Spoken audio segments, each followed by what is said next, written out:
Hey everybody, this is Mark from We Talk Art. Today the theme is monochrome. We're going to talk about monochrome, why you might want to render to monochrome with some of your artwork, and how it can be really powerful. We're also going to look at a few tools and techniques for rendering to monochrome hopefully you haven't heard of or haven't tried. Regardless, I hope to inspire you to do something creative. So let's roll the intro and get into it.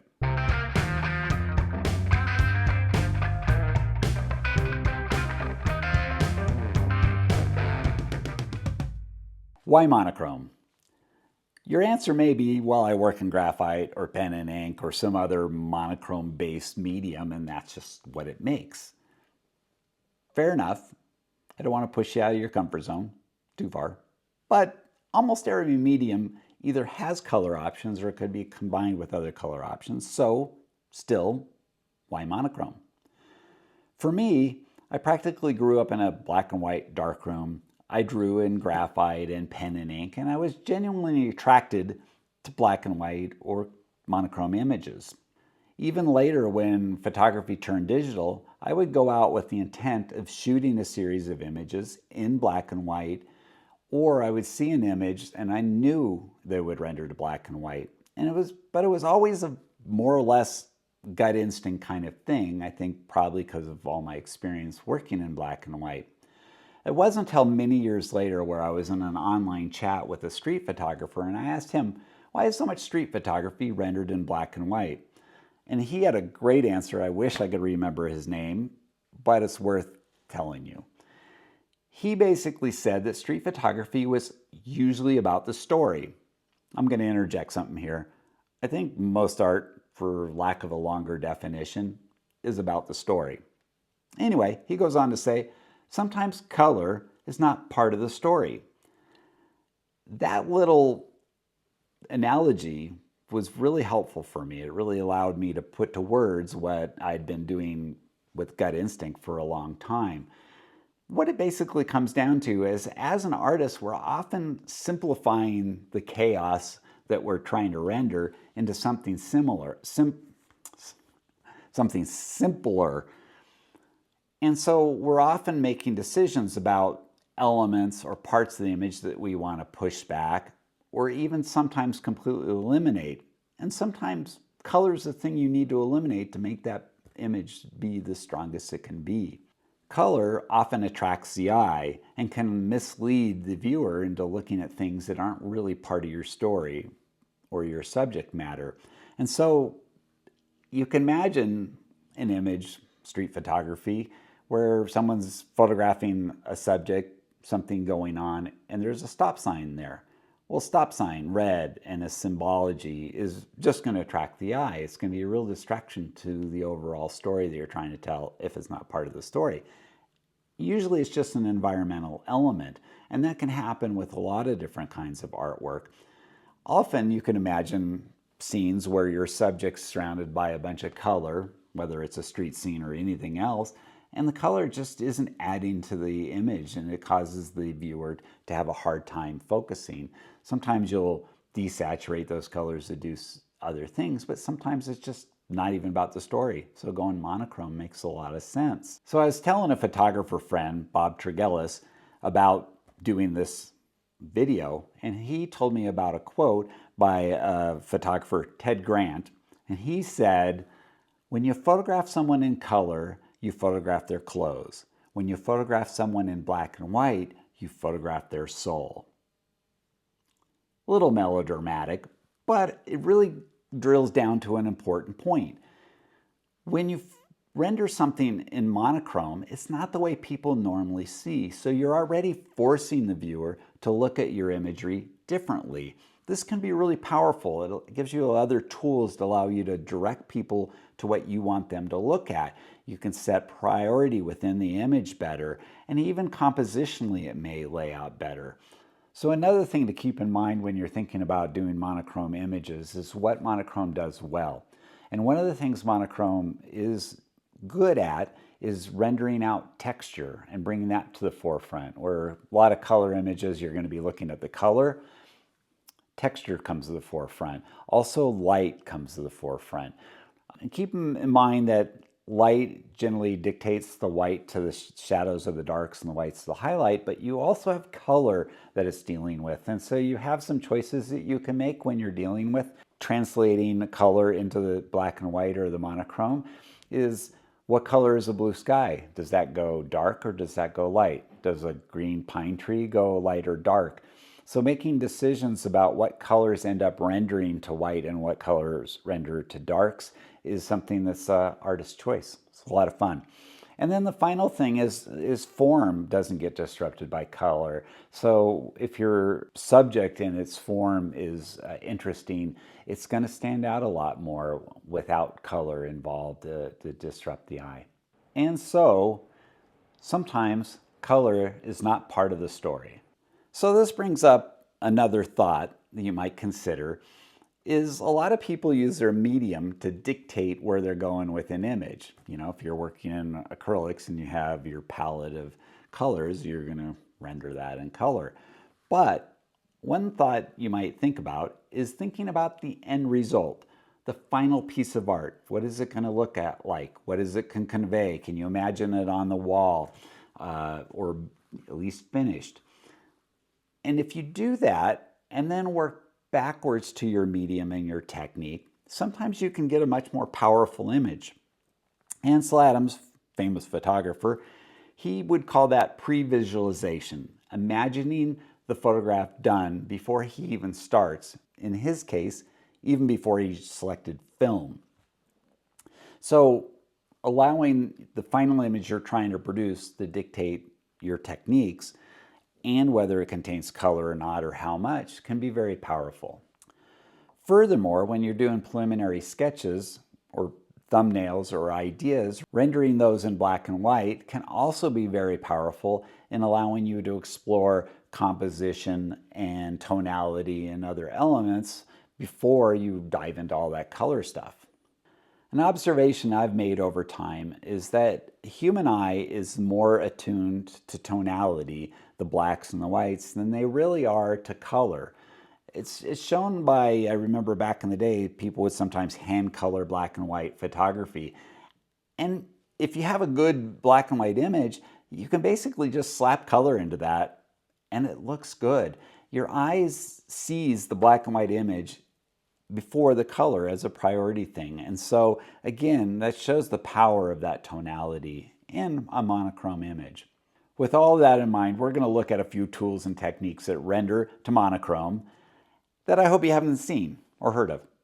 So let's get into that. Keep in mind, as we look at some of these more unusual ways of making monochrome images, you can do all the normal stuff, pen and ink, graphite. You can even just use black and white paints from gouache or watercolor, acrylics, or even oil. So lots of options for monochrome beyond these that I'm going to show you. These are just fun and different, and maybe it'll get you kind of excited. We're going to start with the Artgraf soft carbon pencil. This is a standard pencil, but instead of graphite, it has carbon, and it's very soft. It's black. So when you use this, the first thing you notice, opposed to using a normal pencil, is it's very black. And you can use it just like that if you wish, but the cool thing that it does is when you add water to it, it gets really black. And you can pull it and do all kinds of really fun things. So this is kind of similar to maybe a watercolor pencil, except for the fact that it's very black. Have I said very black? Yes. The pencil itself has a very soft lead, so it's not going to be a real big detail kind of device. You can sharpen it, of course. Because of its soft lead, I recommend, or soft carbon, I recommend using a really good sharpener. A couple that I like a lot is the M&R pineapple sharpener. This one does not have a catch, but it's one of the best pencil sharpeners I've seen for doing soft pencils. I kind of found this sharpener from this pencil, trying to figure out how to sharpen it. Other sharpeners that work really good, the Blackwing sharpener is a really good sharpener. Faber-Castell makes a really good sharpener, and something cheap is the Kum Eclipse sharpener, which is a good sharpener also. The M&Rs run somewhere in the neighborhood of $8 to $10 or more dollars. They make a 2-1 for different size pencils, and that one's a little bit more expensive. The Coom is probably the cheapest among these, coming in a little less than $5. My memory is Blackwing is close to 30, and then this one, I'm not sure this one is as readily available as it once was. Faber-Castell came out with another form factor for their sharpeners. I still see this around occasionally, but it's a little harder to find. I just find that Faber-Castell makes some really good products, and it does have the double opening for different size pencils. So with that in mind, this is a lot of fun. I think that it could render out to final work, and it could be used as a mixed media tool with other products. But I think it's where it's really strong is as a travel device, sketching device. Urban sketching would be really good with this. You can also do value studies, sketchbooks, work, and so forth. I think if I was going to put this in a sketchbook, I would plan on fixing it. Something like the Winsor Newton workable fix would be a good solution for fixing that in a sketchbook. Otherwise, I think it will transfer. It's really soft. But this is a lot of fun. The blacks are extremely black, and it's really easy to use. So you can do a lot of really fun things with it. You can just throw some things in and get a lot of gradation with the right brush. This is a Derwent water brush. It holds water in the handle, and just you use the button here to get water to come out. It's another great travel tool.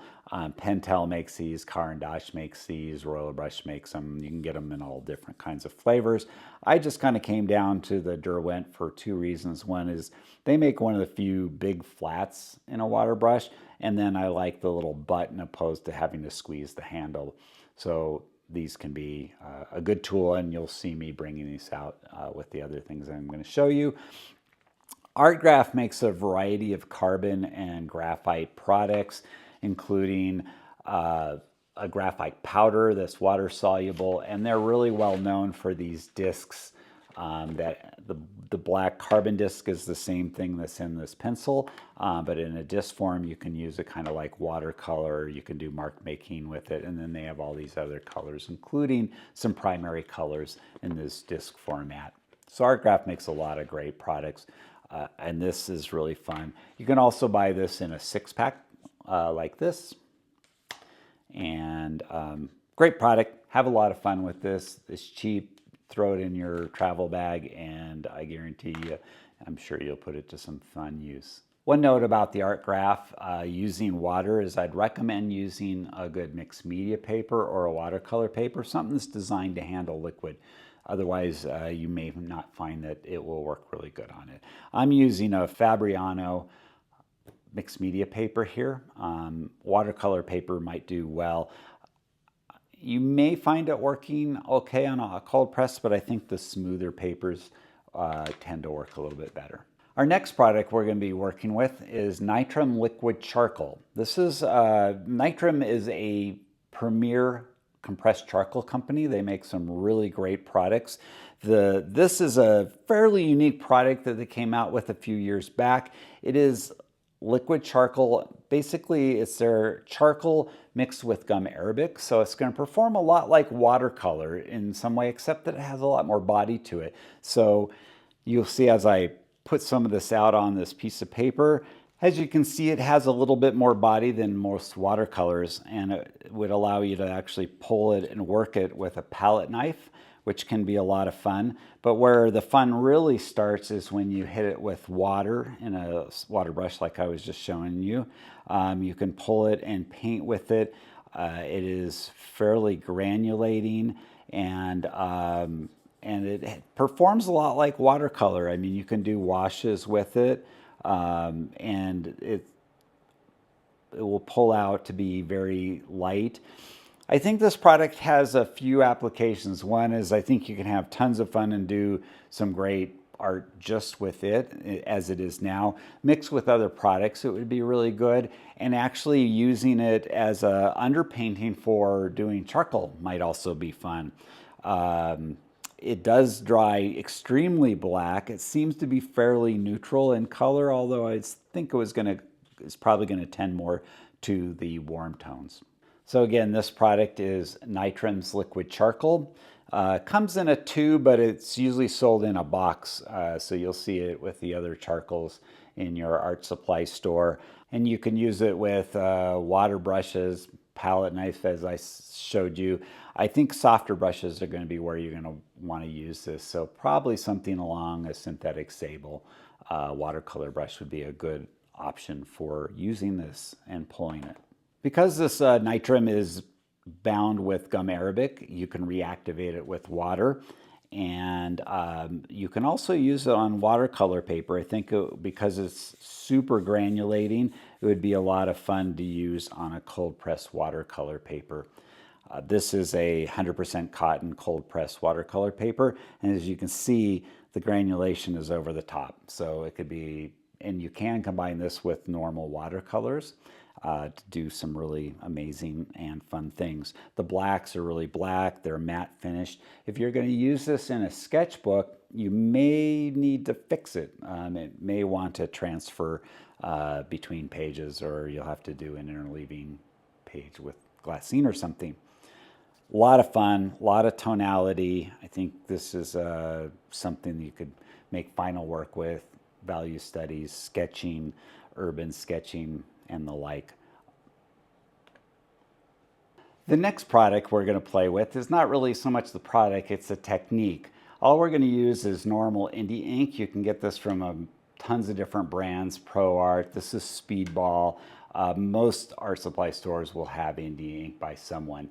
Typically, India ink is a black pigment such as soot. It used to be traditionally was lamp soot or fire soot, put with shellac as a binder. Now more modern ones will have other binders such as acrylic or so forth. I think this is more of a traditional, this Speedball. Speedball is a little thicker, so you'll get different results depending on which one you use. You'll have to do a little experimentation. So the way we're going to do this is we're just going to use a simple cheap palette. They cost a couple dollars. This is a 10 pan palette.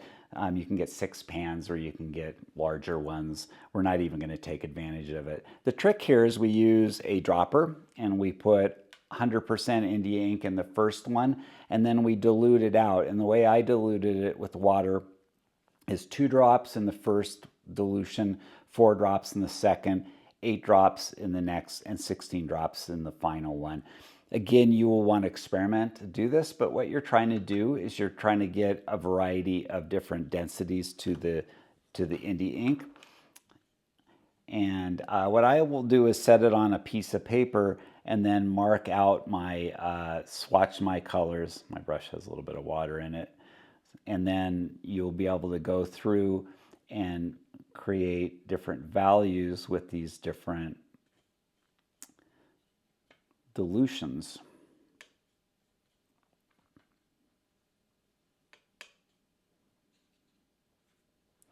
And so you can see it gets lighter as we go through the different dilutions. So my recommendation is to start with your lightest, and then you can make some kind of value for your back, leaving your highlights to be just as you would with watercolor.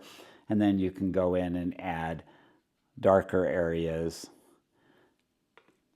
and even darker areas and then even darker areas, and then come in with a finer brush, and then you can do your detail. And you might need to actually allow this to dry to be able to do this final detail work, but this allows you to get a lot of great illustrative looks at various densities. So fun technique. You'll see it used fairly regularly with artists, and it allows you to get a lot of different tonality with a single product, just normal India ink. I'm using watercolor brushes here. These are both basically a synthetic sable type watercolor brush.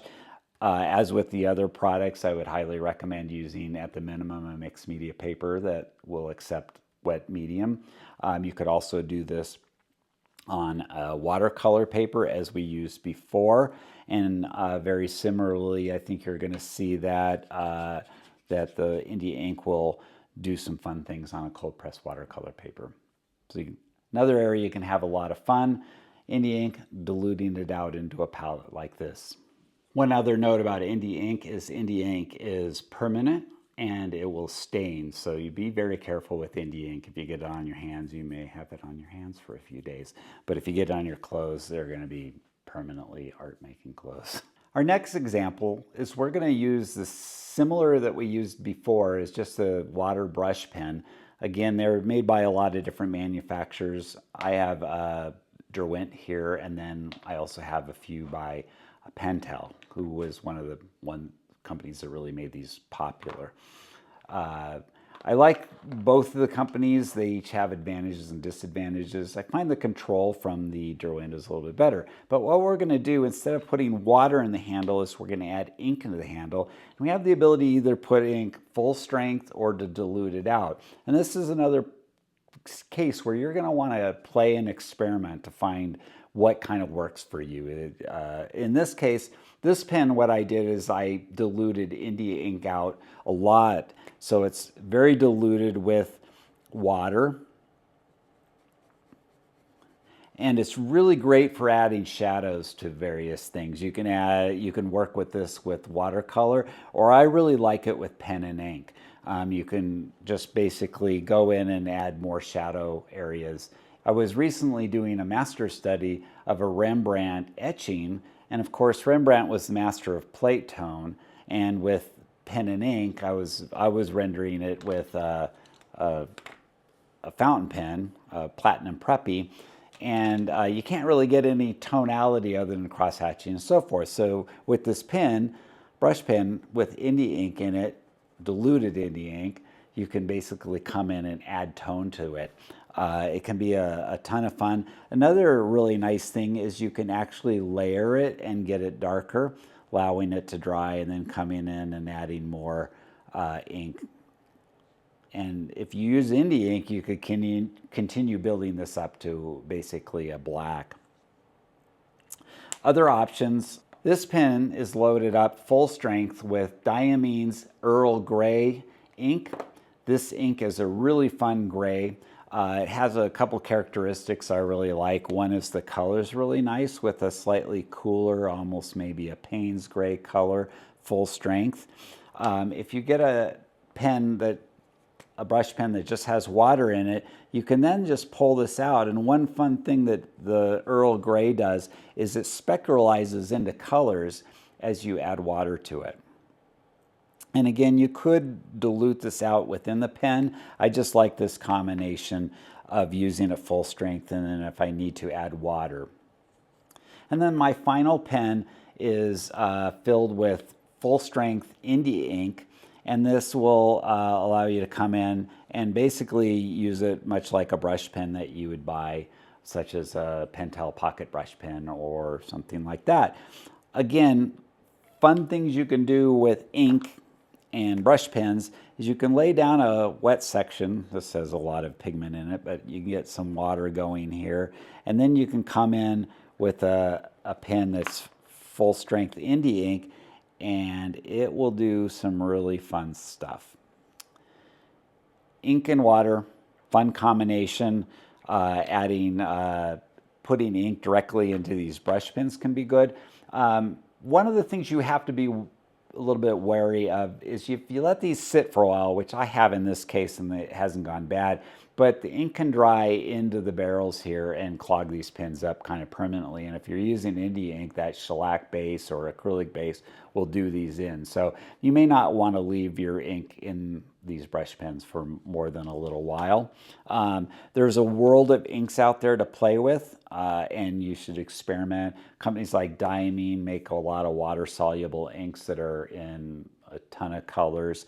There are a handful of non-waterproof inks. So both the India ink here in both their forms are, once they're down, they shouldn't pull. Again, this brush has a little bit of pigment on it, but you'll see that they won't pull, although this diamine ink will continue to pull after it's dry. So deciding on what kind of ink you put in the pen and how you use it will be determined by whether it ends up drying down and not be reactivatable, or if it's reactivatable with water. And to reiterate, inks, somewhat like watercolors, can be done on wet onto dry paper or wet onto wet paper, and getting completely different effects with these different things. So different techniques are going to yield different results on how you use these. One other thing I want to talk about with inks, we referenced the fact that some inks are waterproof and some are water soluble or non-waterproof. And there's a couple non-waterproof inks that you should kind of pay attention to and can give you a lot of great effects, and you should really try them out. One of them is this Higgins non-waterproof black ink. And so it looks a lot like an India ink and acts like India ink, with the exception of that it's not waterproof. And so what we're going to do here is we're going to do a drawing and then show you how that can really be effective, because you can then do your drawing and then pull that with water to create shadows that can be really interesting. Okay, so I have a little bit of this Higgins non-waterproof black ink. I'm just going to make a little tree just to give you a kind of an idea of what is possible here. So just kind of your standardized tree here. And I'm going to assume that the light's coming down from the side over here. Put a little shadow, and we'll just throw in some really simple hatching marks to create a shadow, and then we'll drop in just a little bit of a shadow there, and that's workable in itself. We're going to let this dry, and then we're going to put down another ink that I like, and that is Lamy, who makes a German company who makes fountain pens that are really popular. Their black Lamy ink is almost super water soluble, super non-waterproof ink, and almost to an extreme, which is fun, but you'll have to see. But it definitely does things a little bit differently. So in this one, I'm going to just do a little bit of a pine tree kind of thing going on here. We live with a lot of pine trees. And again, I'm going to just kind of go with the same angle of light, and then we'll drop in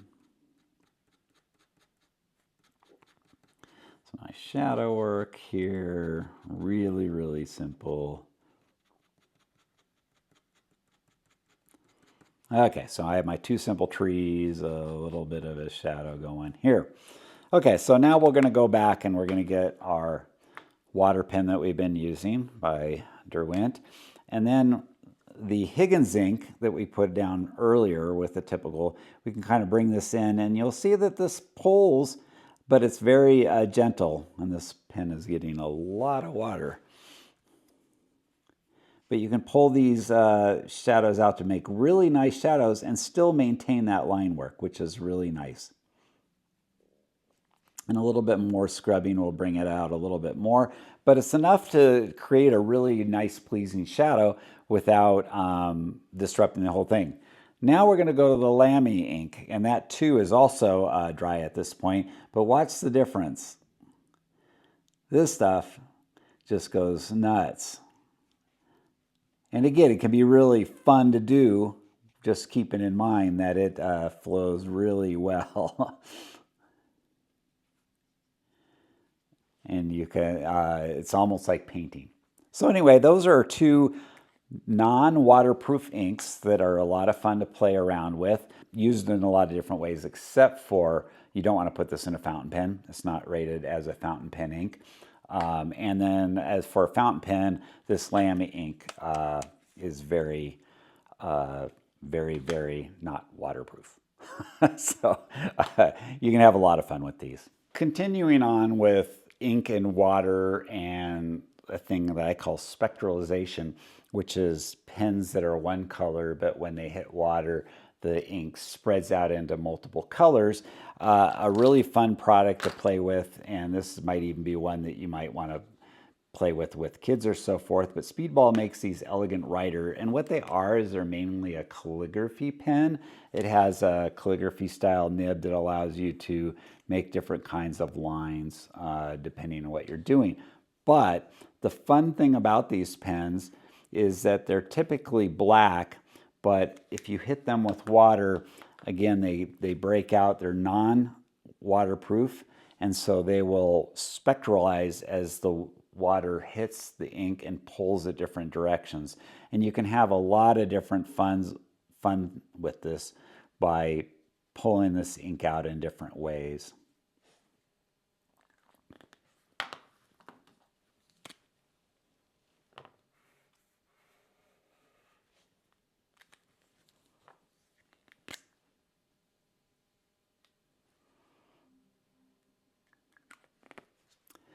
One other place you can have a lot of fun creating monochrome kind of images is all my examples so far have been on white paper. And different companies like Speedball and Stillman Brunn and so forth, they have tone papers. This is a tone tan paper, although I've worked on tone gray papers, and there's tone blue papers and so forth. But one fun thing about using a tone paper is you can push and pull. So where this becomes fun is that you can apply the blacks to create your shadow work and push those back. This is a Create a Color black chalk lead. It's a super black pastel that fits into a 5.6 millimeter lead holder. And they also make a white.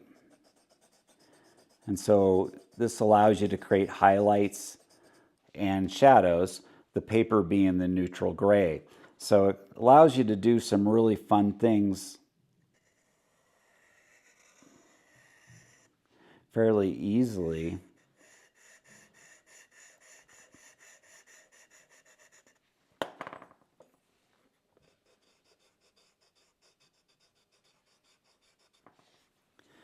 This technique allows you to work with a black and a white to create your monochrome utilizing more of a neutral paper.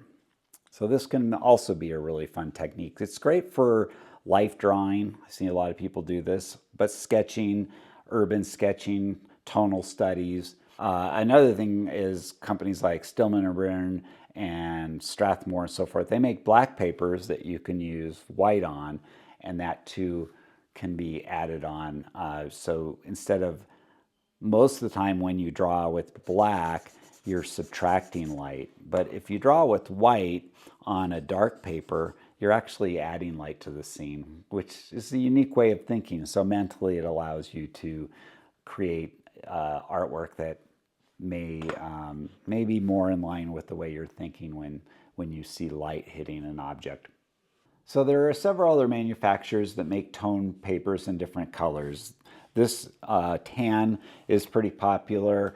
Strathmore makes a tone gray, and then Stillman Brunn makes a tone gray also that's a little cooler, and then Strathmore also makes a tone blue. So with these tone papers, you get a great neutral to start you off with. So darker colors go back into the shadows, and then you can use whites to come forward.